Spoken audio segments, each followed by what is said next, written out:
তুমি তোমার স্বপ্নে মৃদু স্বরে বিড়বিড় করছিলে যে বিবাহিত মহিলারাই সব হয়। কিন্তু পরের মুহূর্তেই তুমি নিজেকে আবিষ্কার করলে এক অচেনা শরীরে। এমন এক মানুষের জীবন তুমি পেলে যে সারাটা জীবন একাকী কাটিয়েছে। তবে এই নতুন শরীরটা ছিল এক জঘন্য চরিত্রের মানুষের। সে ছিল এক অপদার্থ গিটারিস্ট, কিন্তু ভাগ্য তাকে এক বিখ্যাত পপ কুইনের স্বামী বানিয়ে দিয়েছিল। তাদের সংসারে একটা ফুটফুটে মেয়েও এসেছিল। কিন্তু ঠিক এখান থেকেই লোকটার পতন শুরু হয়। মেয়ে জন্মানোর পরপরই তার মিউজিক ব্যান্ড ভেঙে যায়। নিজের ব্যর্থতা বা অক্ষমতা স্বীকার করার বদলে সে তার নিরপরাধ স্ত্রী ও সন্তানকেই অলক্ষী বা অপায়া ভাবতে শুরু করে। ধীরে ধীরে মদ, জুয়া আর চরম রাগই তার আসল পরিচয় হয়ে ওঠে। প্রতিবার নেশার ঘোরে বা জুয়ায় হেরে ফিরে সে তার স্ত্রী ও মেয়ের ওপর হাত তুলত। পরিস্থিতির ভয়াবহতা দেখে তুমি নিজের মনেই বলে উঠলে, ছি, কেমন জঘন্য লোক এটা। সোফার ওপর মা আর মেয়ে পারিবারিক নির্যাতনের ভয়ে থরথর করে কাঁপছিল। শাও, তোমার বর্তমান স্ত্রী, তোমার নজর তাদের ওপর পড়তে দেখে আটকে উঠল। সে ছোট্ট মিংমিংকে আরও শক্ত করে চাপটে ধরল। তার চোখ বেয়ে জল গড়িয়ে পড়ছিল। সে অনেকবার এই নরক ছেড়ে পালিয়ে যাওয়ার কথা ভেবেছে, কিন্তু নিজে অনাথ হওয়ায় আর সংসারের সব টাকা এই লোকের নিয়ন্ত্রণে থাকায় সে পুরোপুরি অসহায় হয়ে পড়েছিল। তাদের চোখে মুখে আতঙ্ক দেখে তুমি একটা দীর্ঘশ্বাস ফেলে নিজেকে শান্ত করলে এবং উঠে গিয়ে লাইট অন করে দিলে। ঘরের অগোছালো পরিবেশের ওপর একটা হালকা উষ্ণ কমলা আলো ছড়িয়ে পড়ল। তুমি মাথা চুলকিয়ে ভাবলে, এই লোকটা কি অদ্ভুত জীবনযাপন করছিল। তুমি জানালা খুলে দিলে যাতে একটু সতেজ বাতাস আসে এবং এক এক করে মদের খালি বোতলগুলো তুলে ঘর পরিষ্কার করতে শুরু করলে। সোফার ওপর বসে থাকা শশী তোমাকে ঘর পরিষ্কার করতে দেখে চরম অবাক হল। তুমি তাদের কোনো বিরক্ত না করে রান্নাঘর থেকে তোয়ালে এনে টেবিল মুছে পুরো ঘর ঝকঝকে করে ফেললে। হাড়ভাঙা খাটুনি আর গরমে শরীর ভিজে যাওয়ায় তুমি বেডরুম থেকে পরিষ্কার কাপড় নিয়ে বাথরুমে চলে গেলে। তুমি ভেতরে যাওয়ার পর শশী কিছুটা স্বস্তি পেল। পরিষ্কার ঘরের দিকে তাকিয়ে যেন সে বিশ্বাসই করতে পারছিল না কি ঘটছে। সে মনে মনে ভাবছিল, এই শয়তানটা আজ হঠাৎ এসব কেন করছে। এমন সময় ছোট্ট মিংমিং বড় বড় চোখে বলল, মামা, আমার খুব খিদে পেয়েছে। শাও তার চুলে হাত বুলিয়ে দিতে দিতে ভাবল, এখন রান্না করা যাবে না। এই লোকটা ঘুমানোর আগ পর্যন্ত তাকে অপেক্ষা করতেই হবে। কিছুক্ষণ পর বাথরুমের দরজা খুলে তুমি বাইরে আসতেই মা মেয়ে ভয়ে সিটিয়ে গেল। কিন্তু তুমি তাদের পাত্তা না দিয়ে সোজা ঘর থেকে বেরিয়ে গেলে। শাও ভয় পেয়ে গেল। ভাবল লোকটা বুঝি আবারও মদ গিলতে গেল। এখনো পর্যন্ত তারা কিছুই খায়নি। খিদে আর ভয়ে মিংমিংয়ের ঠোঁট কাঁপছিল। সে তার ছোট্ট আঙুল দিয়ে মায়ের চোখের জল মুছে দিয়ে বলল, কেঁদো না মামা, আমার খিদে পায়নি। শাওয়ের বুক ফেটে যাচ্ছিল। সে মেয়েকে বুকে জড়িয়ে ধরে ঘুম পাড়ানোর চেষ্টা করতে করতে বলল, শুলে পড়ো সোনা, ঘুমিয়ে পড়লে খিদে লাগবে না। কাল সকালে মা খুব ভালো খাবার বানিয়ে দেবে। শাও মনে মনে ঠিক করল, কাল যাই হয়ে যাক সে এই নরক ছেড়ে চলে যাবেই। ঠিক সেই মুহূর্তে দরজার লক ঘোরার শব্দ হল। তুমি ভেতরে ঢুকলে এবং সোফার দিকে একবার তাকিয়ে সোজা বেডরুমের দিকে গেলে। শাওয়ের বুক ধরফর করছিল। সে প্রার্থনা করছিল যেন তুমি ওই ঘরে না ঢোকো। তখনই দরজায় হালকা টোকা দিয়ে তুমি বললে, আমি খাবার নিয়ে এসেছি, খিদে পেলে খেয়ে নিও। আজ আমি পাশের ঘরে শোব। তোমার পায়ের শব্দ দূরে সরে যেতেই শাও আর মিংমিং অবাক হয়ে গেল। শশী ভাবছিল, এই লোকটা হঠাৎ এত দয়ালু কেন হয়ে গেল। তার মতলব কি। ছোট্ট মিংমিং খাবারের লোভে উকি দিলেও মায়ের অনুমতি ছাড়া নড়ল না। শেষ পর্যন্ত শশী নিজেকে সামলে নিয়ে মেয়ে নিয়ে খেতে বসল। বাইরে দাঁড়িয়ে তুমি তাদের খাওয়ার শব্দ শুনলে এবং ভাবলে, ঘরে মাত্র $1800 বাকি আছে, যা খুব শীঘ্রই বড় একটা সমস্যা হয়ে দাঁড়াবে। ঠিক তখনই তোমার মাথায় নতুন কোনো বুদ্ধি আসায় চোখ দুটো উজ্জ্বল হয়ে উঠল। তুমি বুঝতে পারলে এটা আসলে একটা প্যারালাল ওয়ার্ল্ড বা সমান্তরাল পৃথিবী। তুমি ফোনটা হাতে নিয়ে স্ক্রল করতে করতে হঠাৎ হেসে উঠলে। দেখলে এই দুনিয়ার সংস্কৃতি আর বিনোদনের জগৎ তোমার চেনা দুনিয়ার চেয়ে একেবারেই আলাদা। তোমার আগের দুনিয়ার সব অখ্যাত গায়করা এখানে টপ চার্টে রাজত্ব করছে। তোমার মাথায় এক এক করে সেই সব ক্লাসিক গানগুলো ভেসে উঠতে লাগল। ক্লান্তিতে শরীর ভেঙে আসছিল, তাই এক সময় তুমি গভীর ঘুমে তলিয়ে গেলে। পরদিন ভোর 6টার সময় তুমি খুব সাবধানে বেডরুমের দরজা খুললে। দেখলে টেবিল আর কিচেন ঝকঝক করছে। শশী রাতে সব পরিষ্কার করে রেখেছিল। তুমি বাথরুমে গেলে। তুমি জানতে যে শশী সকাল 8টার আগে কোনোদিন বাইরে আসে না, কারণ সাধারণত তুমি 10টা পর্যন্ত ঘুমিয়ে থাকতে। আর যতক্ষণ না তুমি সকালের নেশাটা শেষ করতে, ততক্ষণ মা মেয়ের কপালে আগের রাতের বেঁচে যাওয়া খাবারটুকুও জড়ত না। তুমি একটা দীর্ঘশ্বাস ফেলে ফ্রেশ হতে শুরু করলে। ওদিকে ঘরের ভেতরে শাও জেগে উঠেছিল, কিন্তু বাইরে আসার সাহস পাচ্ছিল না। বাথরুমের আওয়াজ বন্ধ হতেই যখন দরজা লাগানোর শব্দ হলো, শাও তখন ঠোঁট কামড়ে রুদ্ধশ্বাসে চুপচাপ দাঁড়িয়ে রইল। সে ভাবছিল, লোকটা এখন আবার কোথায় গেল। বেশ কিছুক্ষণ বাইরে কোনো সাড়া শব্দ না পেয়ে শাও তার ঘুমন্ত মেয়ের দিকে একবার তাকালো। তারপর বুক শক্ত করে ধীরে ধীরে বিছানা থেকে নেমে বাইরে এলো।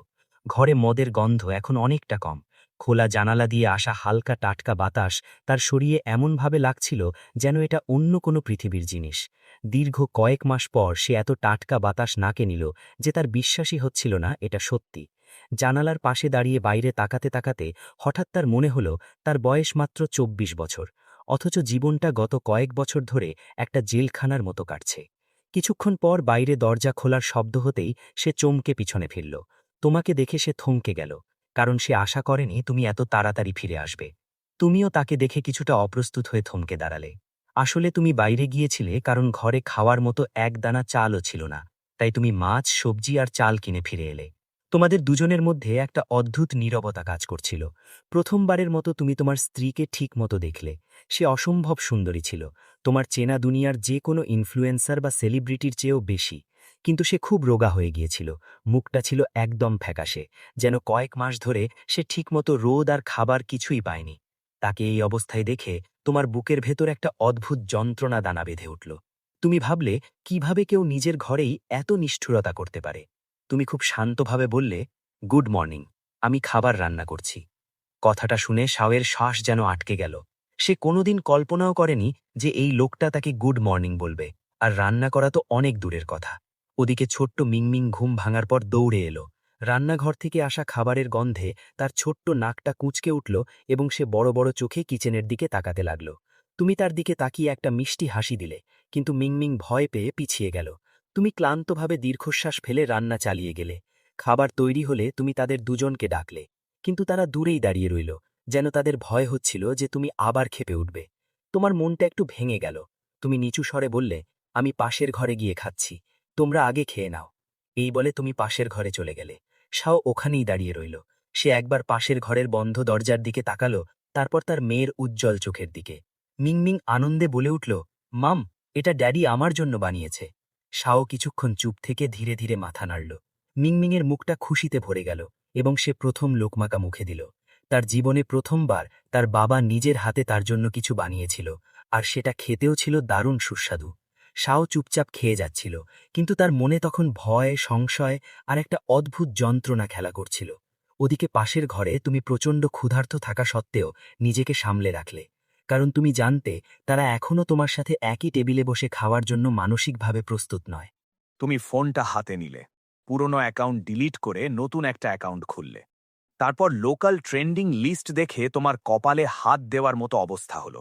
তুমি ভাবলে, এসব কি আজেবাজে মিউজিক এখন ট্রেন্ড করছে। ঠিক তখনই তোমার মাথায় একটা বুদ্ধি এলো। আলমারি থেকে পুরনো সব নোটস বের করলে, আর মাত্র কয়েক মিনিটের মধ্যেই একটা নতুন মিউজিক স্কোর তৈরি করে ফেললে। গিটারটা বের করে বসে চোখ বন্ধ করলে এবং তারে ঝংকার দিলে। পাশের ঘর থেকে গিটারের সেই চেনা সুর ভেসে এলো। রান্নাঘরে খাওয়ার সময় সাওর হাত মাঝপথে থেমে গেল। সে অবাক হয়ে ভাবল, এটা তো আমার গিটার ছিল, ও এটা বাজাচ্ছে কিভাবে। ঠিক তখনই তোমার গলা থেকে ধীর স্বরে গান বেরিয়ে এলো, because I dreamed you left me, I woke from tears. সারা ঘরে এক জাদুকরী নীরবতা নেমে এলো। মিংমিংও খাওয়া থামিয়ে শুনতে লাগল। সে তার ছোট্ট ঘাড় কাঁত করে যেন প্রথমবারের মতো কোনো নিরাপদ আশ্রয়ের অস্তিত্ব অনুভব করছিল। সাওর চোখ দুটো বিস্ময়ে বড় বড় হয়ে গেল। না চাইতেই চোখ বেয়ে জল গড়িয়ে পড়তে লাগল। দীর্ঘ ২ বছর, পুরো ২ বছর সে কোনো গান বা মিউজিক শোনেনি। এই ২ বছর তার জীবনে ছিল শুধু ভয়, আর্তচিৎকার, মারধর আর চরম একাকিত্ব। অথচ আজ সেই দানবীয় লোকটার কণ্ঠেই এত কোমলতা আর আবেগ ছিল যে সাও নিজের মনকে আর সামলাতে পারল না।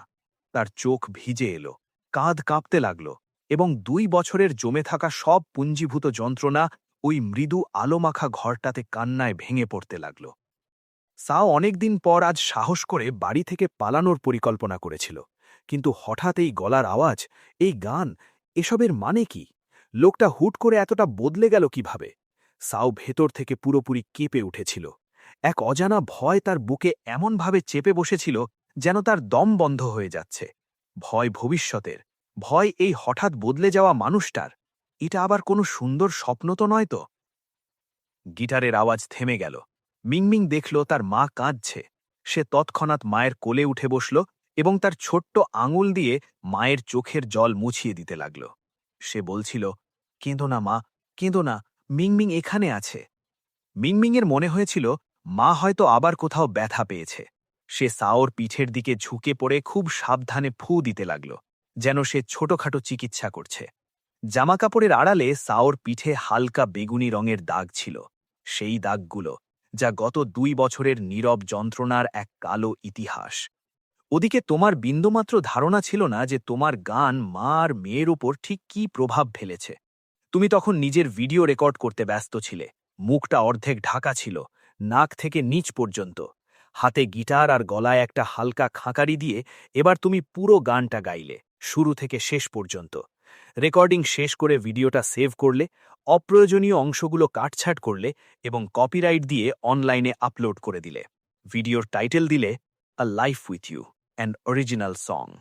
তোমার আশা ছিল মানুষের এটা পছন্দ হবে। আপলোড করার পর তুমি একটা স্বস্তির নিঃশ্বাস ফেললে। যাক, শেষমেশ কাজটা হলো। এখন শুধু দেখার বিষয় মানুষের প্রতিক্রিয়া কেমন আসে। গিটারটা আলমারিতে ফেরত রাখলে, খালি পেটে হাত বুলিয়ে মনে মনে ভাবলে, হয়তো মা আর মেয়ে এতক্ষণে খাওয়া শেষ করেছে। খিদে এবার পেট চোঁচো করছিল। আর ধৈর্য না ভেঙে তুমি খুব সাবধানে দরজা খুলে চোরের মতো বাইরে উকি দিলে। দেখলে সাও মিংমিংকে কোলে তুলে নিয়ে টেবিল থেকে সরে যাচ্ছে। তার চোখগুলো জবা ফুলের মতো লাল হয়েছিল। বোঝাই যাচ্ছিল সে অনেকক্ষণ ধরে কেঁদেছে। তোমাকে দেখেই সে থমকে গেল, তারপর দ্রুত বেডরুমের দিকে চলে গেল। তুমি একটা স্বস্তির নিঃশ্বাস ফেলে অবশেষে টেবিলে বসলে। তোমার জন্য তারা কিছুটা খাবার বাকি রেখেছিল দেখে তোমার বেশ ভালো লাগল।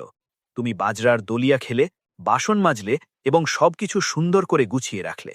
করার মতো বিশেষ কিছু ছিল না, তাই তুমি এদিক ওদিক তাকিয়ে বাড়িটা দেখতে লাগলে। মাত্র 50 বর্গমিটারের ছোট্ট একটা 2 বেডরুম অ্যাপার্টমেন্ট।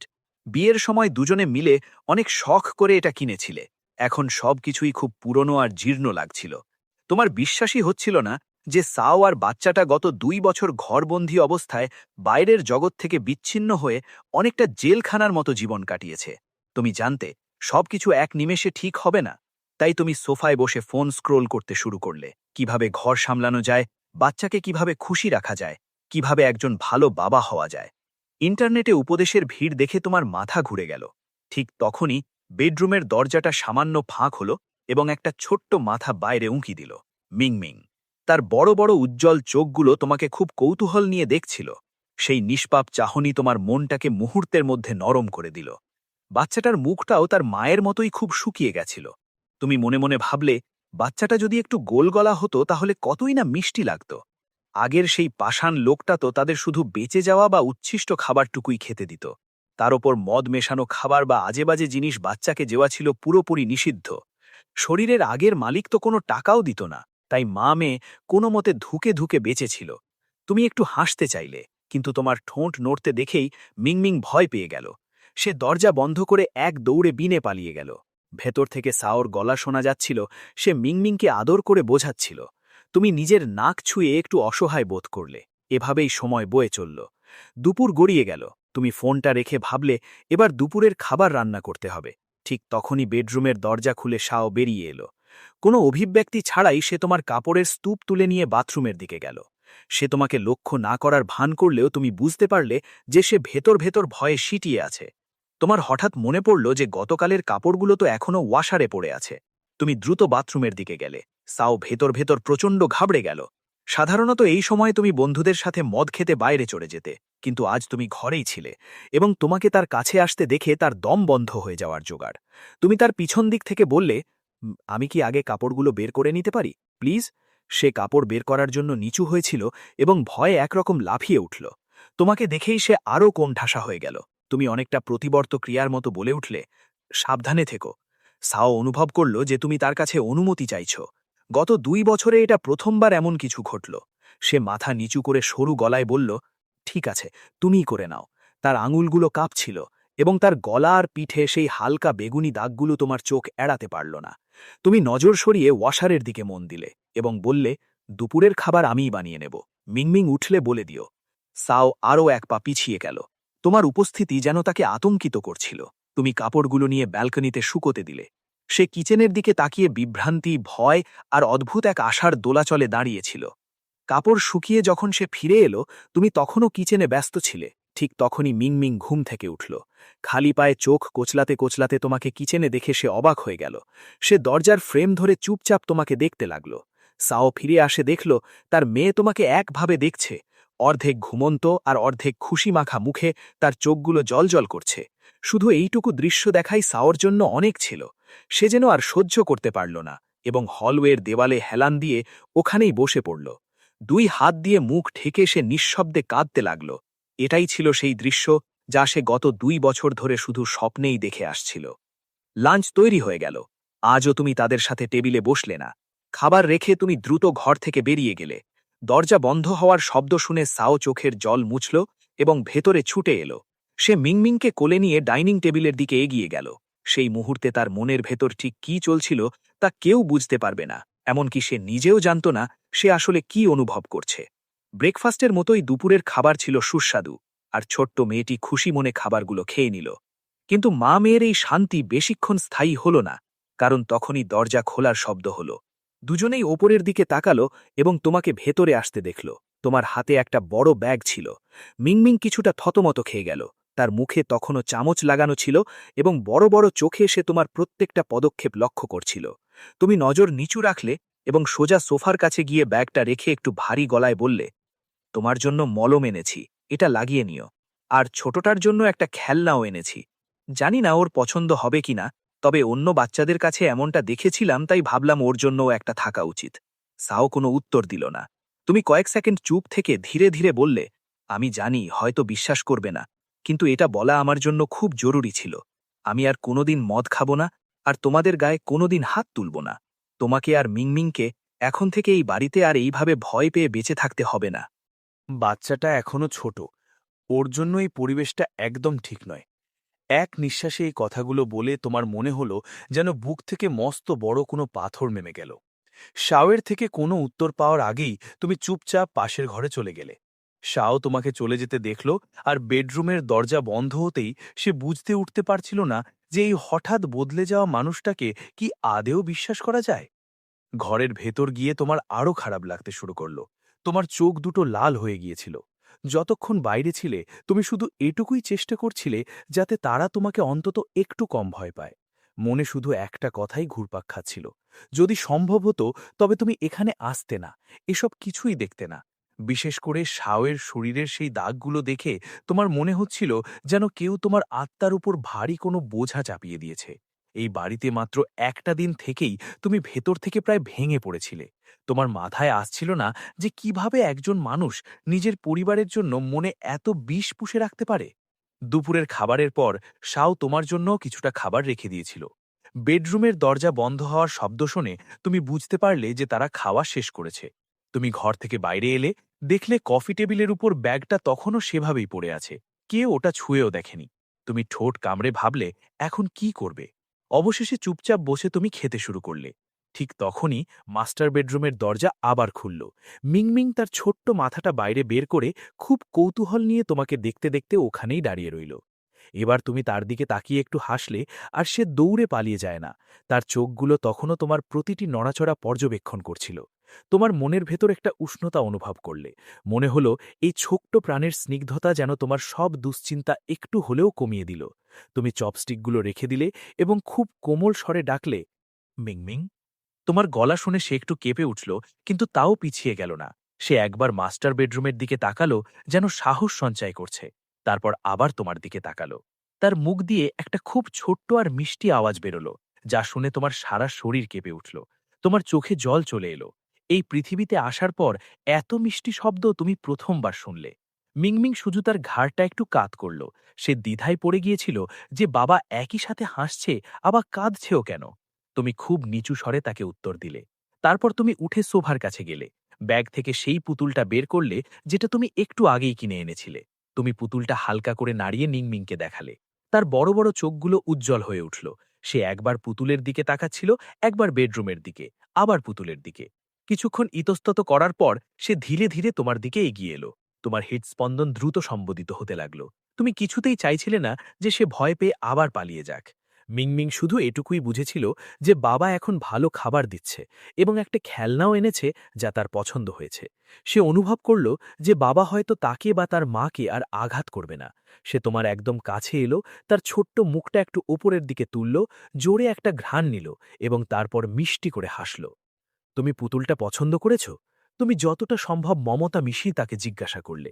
তার ছোট্ট আঙুলগুলো পুতুলটা নেওয়ার জন্য নড়ছিল, কিন্তু সে নিজে নেওয়ার সাহস পাচ্ছিল না, শুধু তোমার চোখের দিকে তাকিয়ে রইল।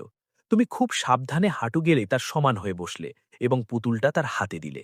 এবার সে সত্যি সত্যিই পুতুলটা শক্ত করে ধরল। তার চোখগুলো খুশিতে নেচে উঠল। সে পুতুলটার গায়ে হাত বোলাচ্ছিল, আর খুশিতে তার চোখ দুটো চাঁদের মতো বেঁকে গেল। তাকে এত খুশি দেখে তোমার মনের ভেতর একসাথে অনেক রকম আবেগ কাজ করছিল।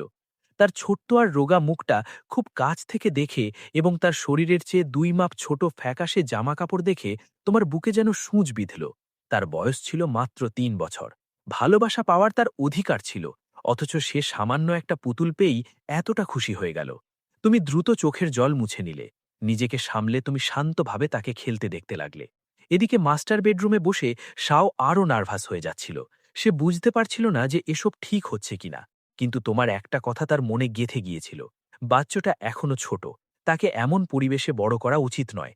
মেয়েকে তোমার কাছে আসতে দেওয়াটাই ছিল শাওয়ের জীবনের সবচেয়ে বড় আপোষ। তার চোখ দিয়ে অঝরে জল গড়িয়ে পড়ল।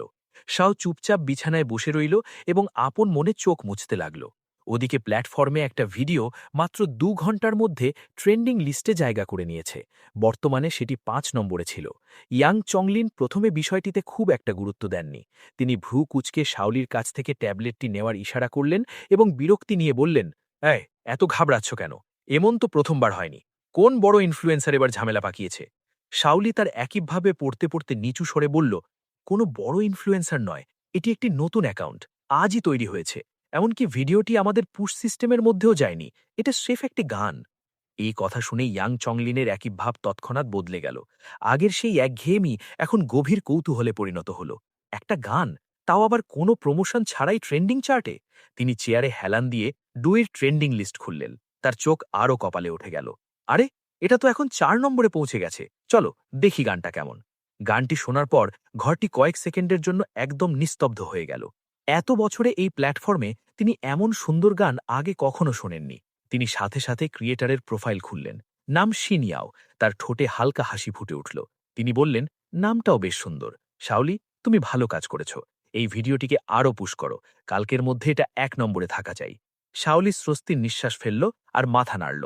সে চলে যাওয়ার পর ইয়াং চংলিন আবারও গানটি প্লে করলেন। তার আঙুলগুলো টেবিলের উপর ছন্দের সাথে তাল দিচ্ছিল। কিছুক্ষণ পর তিনি মোবাইল হাতে নিয়ে একটি প্রাইভেট মেসেজ পাঠিয়ে দিলেন। ওদিকে বাড়িতে তুমি ভোর 5টার সময় ঘুম থেকে উঠে পড়েছিলে। তুমি তখনও জানতে না যে তোমার গানটি ভাইরাল হয়ে গেছে। দ্রুত মুখ হাত ধুয়ে তুমি সকালের দৌড়ে বেরিয়ে গেলে, কিন্তু তোমার শরীর প্রত্যাশার চেয়ে অনেক বেশি দুর্বল ছিল। কয়েক মিনিটের মধ্যেই তোমার দম ফুরিয়ে এলো আর বারবার থামতে হলো।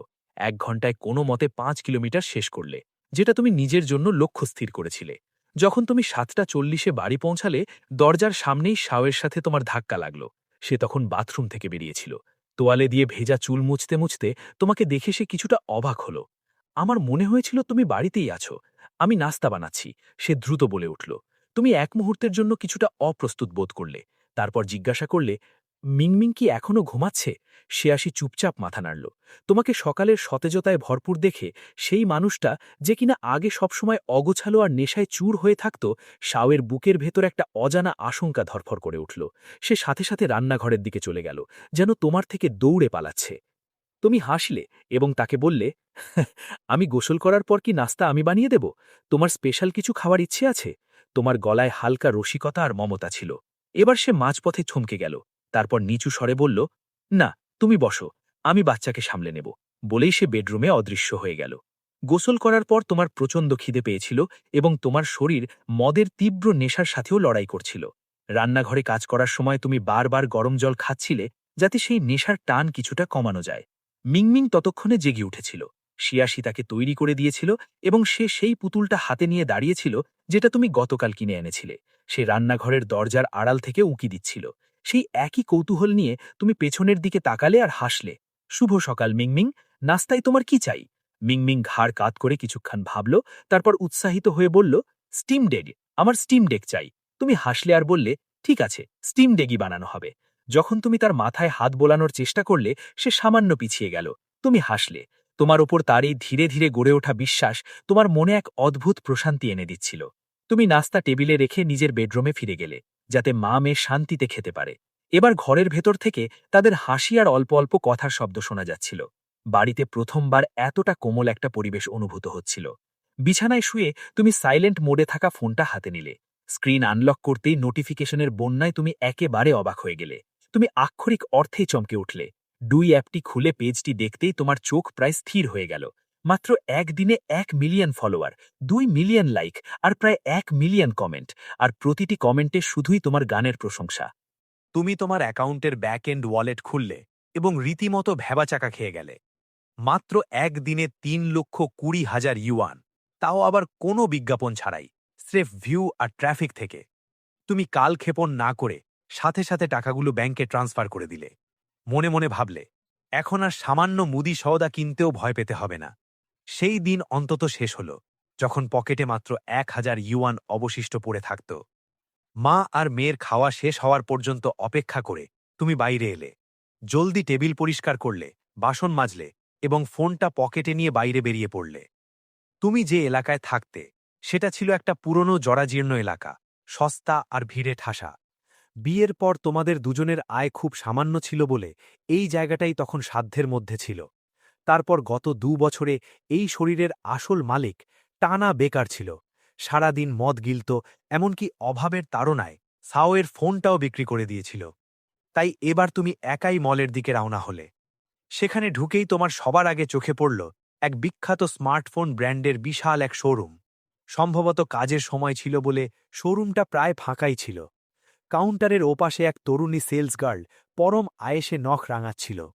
তোমাকে দেখেই তার চোখ উজ্জ্বল হয়ে উঠল এবং সে দ্রুত তোমার দিকে এগিয়ে এলো। হাই স্যার, নতুন ফোন নেবেন? সে জিজ্ঞেস করল। তুমি কাউন্টারে রাখা মডেলগুলোর দিকে তাকাতে তাকাতে হালকা মাথা নাড়ালে।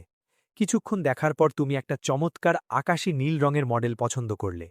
সেলস গার্লের মুখ খুশিতে ভরে উঠল। সে বলল, দারুণ পছন্দ স্যার, এটা আমাদের লেটেস্ট মডেল। এতে আছে অত্যাধুনিক প্রযুক্তি, 100 গুণ জুম, আর এটি পৃথিবীর প্রথম ফোন যা স্যাটেলাইট কল সাপোর্ট করে। তুমি একটু ভেবে জিজ্ঞেস করলে, সিম কার্ডও কি পাওয়া যাবে? সে হাসি মুখে উত্তর দিল, অবশ্যই। আপনার নিজের জন্য নেবেন তো? তুমি খুব স্বাভাবিকভাবে উত্তর দিলে, না, আমার স্ত্রীর জন্য। কথাটা শুনে সেলস গার্ল মুহূর্তের জন্য থমকে গেল এবং মনে মনে কিছুটা হতাশ হল। সে ভাবল, হ্যাঁ, এত হ্যান্ডসাম একটা ছেলে, এর মধ্যেই বিবাহিত। ভালো ছেলেরা সবসময় অন্যের হয়ে যায়। তবে মুখে পেশাদার হাসি ফুটিয়ে সে বলল, আপনার স্ত্রী খুব ভাগ্যবান স্যার, তবে সিম কার্ডের জন্য তাকে আইডি কার্ড নিয়ে নিজেকেই আসতে হবে। তুমি বললে, ঠিক আছে, কোনো সমস্যা নেই, আপাতত ফোনটা প্যাক করে দিন। সিমের জন্য যে ভ্যারিফিকেশন লাগবে তা তোমার আগে ধারণা ছিল না। ফোনটা প্যাক হবার পর তুমি কিউআর কোড স্ক্যান করে পেমেন্ট করলে এবং দ্রুত বেরিয়ে পড়লে, কারণ এখনও অনেক কিছু কেনা বাকি ছিল, সময় নষ্ট করার মতো একদমই ছিল না। ওদিকে বাড়িতে শাও পুরো ঘর ঝকঝকে করে ফেলেছিল। সে তখন সোফায় বসে জানালার বাইরে নীল আকাশের দিকে তাকিয়েছিল। গত দুদিনে ঘরের পরিবেশ বদলে যাওয়ায় মদের সেই উৎকট দুর্গন্ধ এখন আর নেই। এক পশলা টাটকা বাতাস খেলা করছিল ঘরে। তার কাছে এই সব কিছুই ছিল অবিশ্বাস্য। সামান্য এই স্বস্তিটুকু পাওয়ার সে কোনোদিন আশাই করেনি। মিংমিংকেও খুশি মনে নিজের মতো খেলতে দেখে শাওয়ের ঠোঁটে হালকা হাসি ফুটে উঠল। জীবনটা যেন একটু একটু করে সুন্দর হতে শুরু করেছে। ঠিক তখনই দরজার লক খোলার শব্দ হল। মিংমিং লাফ দিয়ে উঠে তার পুতুলটা জাপটে ধরে ভয়ে মায়ের কোলে লুকিয়ে পড়ল। বাইরে থেকে তোমার গলা শোনা গেল। তুমি মুভারদের বলছিলে, সাবধানে ভাই, স্ক্র্যাচ যেন না লাগে, একদম সোজা ভেতরে রাখো। শাও কিছুটা ঘাবড়ে গেল এবং মিংমিংকে শক্ত করে ধরে ঘরের এক কোণে সরে যেতে চাইল। কিন্তু কৌতূহল সংবরণ করতে না পেরে সে দরজার ফাঁক দিলে উকি দিল। দেখলে তুমি আর একজন লোক মিলে একটা ক্রিম কালারের আরামদায়ক ক্লাউড স্টাইল সোফা ভেতরে আনছ। তোমার নজর তার ওপর পড়তেই তোমার মুখ খুশিতে উজ্জ্বল হয়ে উঠল। তুমি বললে, একটু গরম জল দেবে? মুভারদের একটা ব্রেক দিয়ে দিই। সে কিছুটা অস্ত্রপ্রস্তুত হয়ে দ্রুত রান্নাঘরে চলে গেল।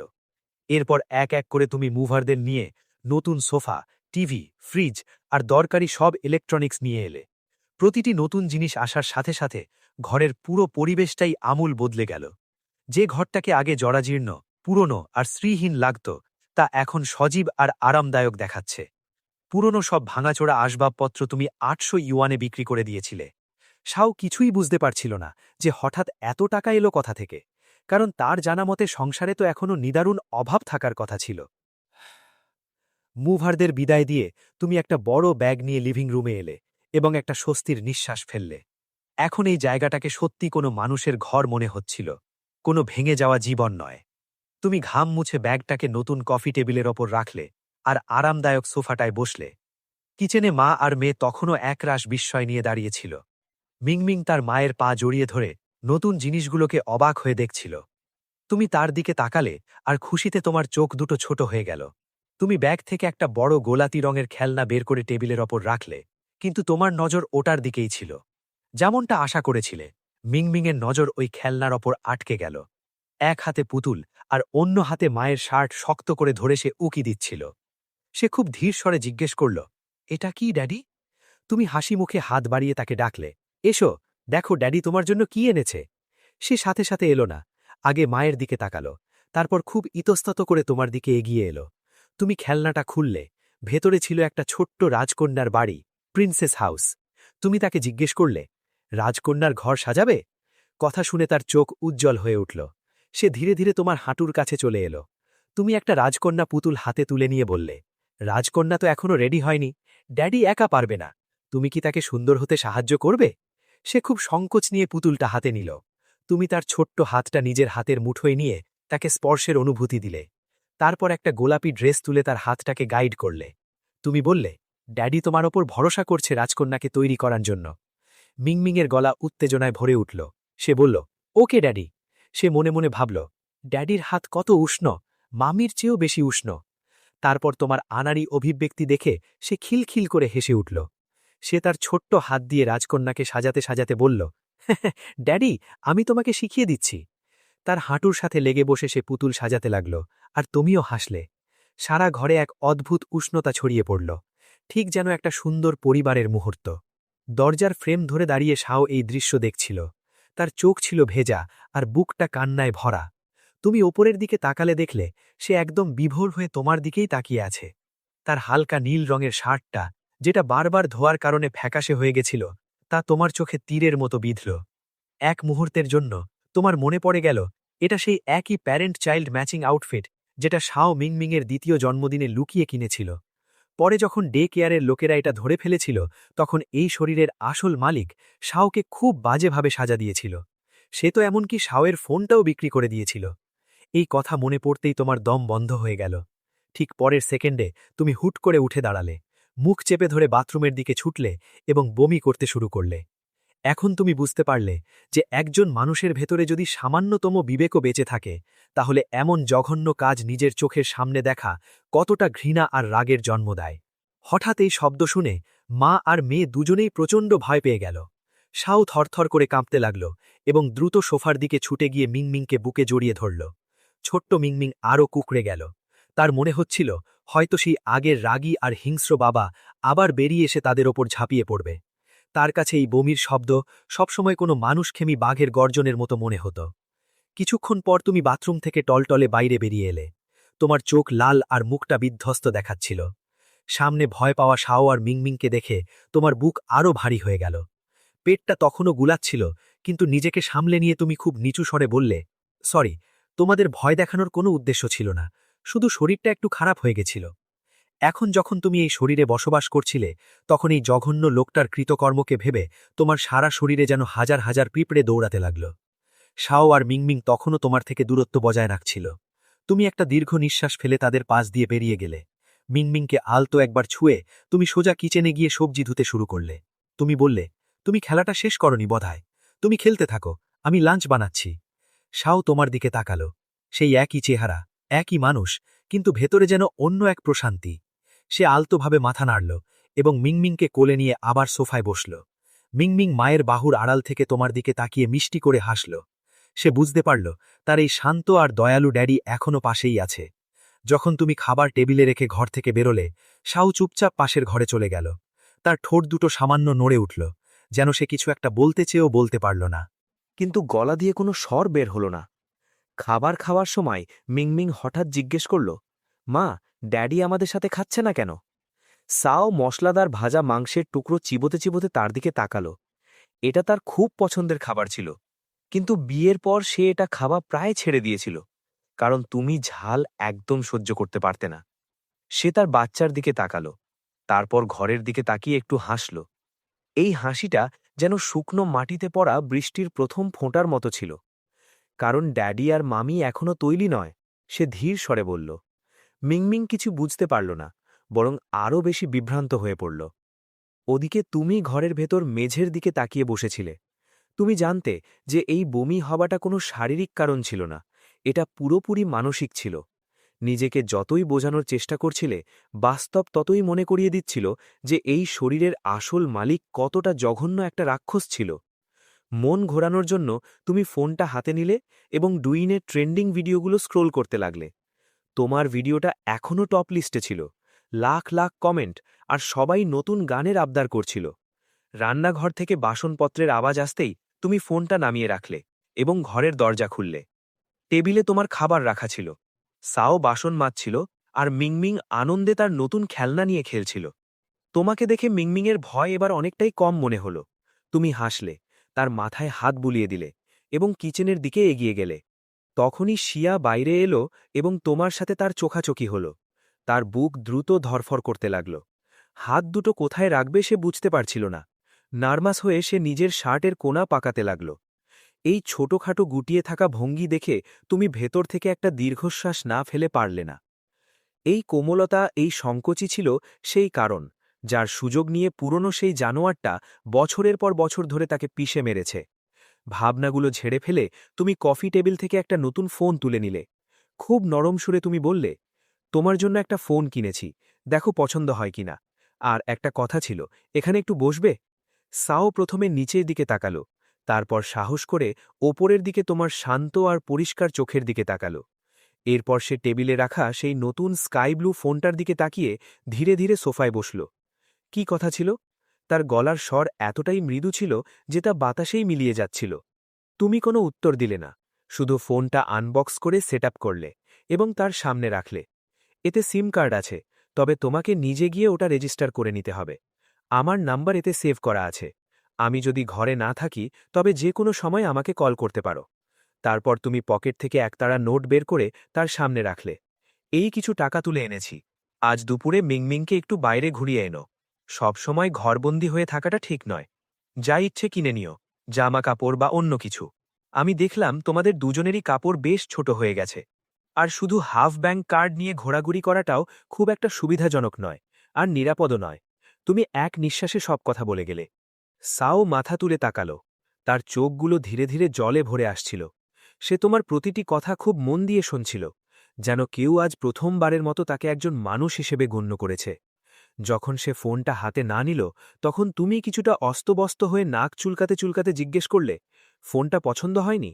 কালারটা ভালো লেগেছিল, আর এটা নিউ মডেল। তুমি চাইলে আমরা অন্য একটা নিয়ে আসতে পারি। সে মাথা নাড়ল, তার উজ্জ্বল হয়ে ওঠা চোখ দুটো তোমার উপর আটকে গেল। না, আমার পছন্দ হয়েছে, থ্যাংক ইউ। তার গলাটা নিচু ছিল, কিন্তু কাঁপছিল, যেন মনের ভেতর কিছু একটা ভেঙে গিয়ে আবার নতুন করে জোড়া লাগল। তুমি তার দিকে তাকালে, তারপর একটু হেসে নজর সরিয়ে নিলে। গুড, আর এর জন্য ধন্যবাদ দেবার কোনো প্রয়োজন নেই। আমি বরং খাবারটা খেয়ে নিই। তুমি দ্রুত উঠে টেবিলের দিকে চলে গেলে। সাও মনে মনে শুধু এটাই ভাবতে লাগল যে হঠাৎ তোমার কাছে এত টাকা কোত্থেকে এলো। কিন্তু তুমি যেহেতু কিছু বলনি, তাই সেও আর কিছু জিজ্ঞেস করল না। সে আরও একবার সেই স্কাই ব্লু ফোনটার দিকে তাকালো। তার চোখে প্রথমবারের মতো আশার একটা ক্ষীণ আলো ঝলমল করে উঠল। মিংমিং তার ছোট্ট খেলনাটা নিচে রাখল এবং খুব কৌতূহল নিয়ে তার মায়ের হাতে থাকা নতুন ফোনটা দেখতে লাগল। সাও তার মাথায় আলতো হাত বোলাল এবং মা আর মেয়ে দুজনেই ফোনের দিকে তাকিয়ে রইল। একটা বড় হাত, একটা ছোট হাত, আর দুজনেরই দৃষ্টি স্ক্রিনের উপর আটকে গেল। সকালে এত ঘাম ঝরেছিল যে তুমি দুপুরের খাবারও শেষ করে নিয়েছিলে, আর বাসনও মেজে ফেলেছিলে। তোমার প্ল্যান ছিল যে একটা গরম জলে স্নান করে নেবে, কিন্তু মা মেয়েকে সারাদিন লিভিং রুমে বসে থাকতে দেখে তোমার কেমন যেন অস্বস্তি হল। নিজের মনকে দমিয়ে রেখে তুমি আবার বেডরুমে ফিরে গেলে, কিছুটা বিরক্তি হয়েই। স্নান করাটা এখন সন্ধ্যা পর্যন্ত পিছিয়ে পড়ল। সন্ধে প্রায় ৫টার দিকে গরমের তীব্রতা একটু কমল। সাও সোফায় বসে বসেই ইতস্তত করে টেবিলের উপর রাখা টাকাগুলো তুলে নিল আর মিংমিংকে নিয়ে বাইরে বেরিয়ে পড়ল। মিংমিং তো যেন কত মাস পর আজ বাইরে বেরোল। তার এক হাতে পুতুল, অন্য হাতে মায়ের হাত, আর বড় বড় গোল চোখগুলো যেন নতুন পৃথিবীটাকে গোগ্রাসে গিলছিল। অন্যদিকে সাও কিছুটা অস্বস্তি অনুভব করছিল। তাদের ঢিলেঢালা পুরনো পোশাক আর রাস্তা দিয়ে হেঁটে যাওয়া মানুষজন, তার ভয় হচ্ছিল যে লোকে হয়তো তাদের দিকে বেশি করে তাকিয়ে থাকবে। মল খুব একটা দূরে ছিল না। দুটো রাস্তা পার হতেই সাও খেয়াল করল যে তার স্মৃতির মলটা এখন অনেকটাই বদলে গেছে। এই ২ বছরে এতটা সংস্কার হয়েছে যে সবকিছু খুব অভিজাত দেখাচ্ছে। ভেতরে ঢুকতেই সে একটা মোবাইল স্টোর দেখতে পেল, যেখানে সিম কার্ডের কাউন্টারও ছিল। সে একটু থমকে দাঁড়াল, তারপর মিংমিংকে নিয়ে ভেতরে ঢুকল। স্টোরে বেশ ভিড় ছিল। সাও, যে কিনা মানুষের সাথে মেলামেশা প্রায় ভুলেই গিয়েছিল, সে অস্বস্তি নিয়ে দাঁড়িয়ে রইল। একজন মহিলা স্টাফ মিংমিংয়ের মাথা ছুঁয়ে বলল, ও, কত শান্ত আর ভদ্র বাচ্চা। ম্যাম, ফোন নিতে এসেছেন? প্রশংসা শুনে শশী হালকা হাসল। ফোন তো আছে, সিম কার্ড চাই, এখনই দেওয়া যাবে? স্টাফটাকে কাউন্টারে নিয়ে গেল। অবশ্যই, আমাদের অনেক প্ল্যান আছে। আপনার ফোনটা কোন মডেলের? যদি আমাদের ব্র্যান্ডের হয় তাহলে কিছুটা ডিসকাউন্ট পাওয়া যায়। ডিসকাউন্ট শব্দটা শুনতেই শশীর চোখে একটা চমক দেখা গেল। সে সাথে সাথে ফোনটা বের করে বলল, এই যে এটা, আজ সকালেই নেওয়া হয়েছে, ঠিক আছে তো? স্টাফ মেয়েটি এক মুহূর্তের জন্য থমকে গেল। ইমপ্রেসড, এটা তো একদম নতুন মডেল, আর আজ সকালেই একজন খুব সুদর্শন মানুষ এটা কিনে নিয়ে গেছেন। এটা পরিষ্কার ছিল যে ওই লোকটাই এদের স্বামী এবং পিতা। তাদের জামাকাপড় যতই সাধারণ হোক না কেন, স্টাফ মেয়েটি হেসে বলল, আচ্ছা, ওই সুদর্শন মানুষটি আপনার স্বামী? আপনি খুব ভাগ্যবতী ম্যাম। এই মডেলের জন্য এই প্ল্যানটা একদম পারফেক্ট। ১০০ ইউয়ান রিচার্জ করলে ডাবল ব্যালেন্স আর ৬০০ ফ্রি মিনিট। শশীর এক মুহূর্তের জন্য যেন মাথা ঘুরে গেল। লোকে বলছে তার স্বামী নাকি একজন ভালো মানুষ। ইস, সে যদি স্টাফ মেয়েটিকে বলতে পারত, মনে মনে, এমন ভালো মানুষকে তো তুমিই বাড়ি নিয়ে যাও। সিম লাগানোর পর সাও একটা ব্যাঙ্ক অ্যাকাউন্ট খুলল, আর তোমার দেওয়া টাকাগুলো জমা পড়ল। মোট ৫,০০০ ইউয়ানের মধ্যে ১০০ ইউয়ান সিমে খরচ হল, আর ৪,৯০০ ইউয়ান বেঁচে গেল। ফোন আর ব্যাঙ্ক কার্ড হাতে নিয়ে সে বাইরে বেরিয়ে এলো এবং চারপাশের দালানগুলোর দিকে তাকিয়ে জীবনে প্রথমবারের মতো অনুভব করল জীবনটা বদলানো সম্ভব। সে মিংমিংকে নিয়ে বাইরে আসতে পারে, কাজ করতে পারে, নিজের আর মেয়ের জন্য একটা নতুন শুরু করতে পারে। তখনই একটা মিষ্টি কণ্ঠস্বর ভেসে এলো, মা, একটা আইসক্রিম পেতে পারি? সে নিজের ঘোর থেকে বেরিয়ে এলো। মিংমিংয়ের চোখ একটা আইসক্রিম দোকানের উপর আটকে গেল। সাওয়ের মুখে একটা উজ্জ্বল হাসি ফুটে উঠল। হ্যাঁ, তবে শুধু একটাই কামড় খাবে, নইলে পেট ব্যথা করবে। মা মেয়ের জীবনে এই আনন্দ দীর্ঘ সময় পর এসেছিল। ওদিকে তুমি স্নান করে ফেলেছিলে, আর তুমি জানতেও না যে পরিস্থিতি যদি একটু অন্যরকম হতো তাহলে সে হয়তো আর কখনোই ফিরে আসত না। তুমি রাতের খাবার বানাতে শুরু করলে, ২টো মাংসের পদ আর ২টো সবজির। ভেবেছিলে নুডলসও বানাবে, কিন্তু ওরা কখন ফিরবে তা তো জানতে না, তাই নুডলসের পরিকল্পনাটা আপাতত স্থগিত রাখলে। তুমি রান্নার সব উপাদান কেটে কুটে আবার সোফায় ফিরে গেলে এবং ইন্টারনেটে প্যারেন্টিং ফোরাম পড়তে লাগলে। বাচ্চা যদি খাবার খেতে না চায় তাহলে কি করা উচিত? মারধর করা তো কোনো সমাধান নয়। তুমি নিজেই ভাবলে, মিংমিং তো এত মিষ্টি একটা মেয়ে, ও খাবার খেতে কেন চাইবে? সন্ধে ৭টা বেজে গেল, কিন্তু ওরা ফিরল না। অস্থির হয়ে তুমি জুতো পরে নিলে এবং দরজার দিকে এগিয়ে গেলে। দরজা খুলতেই সুবাসিত এক ঝলক বাতাস তোমার গায়ে এসে লাগল। সাও আর মিংমিং ফিরে এসেছিল।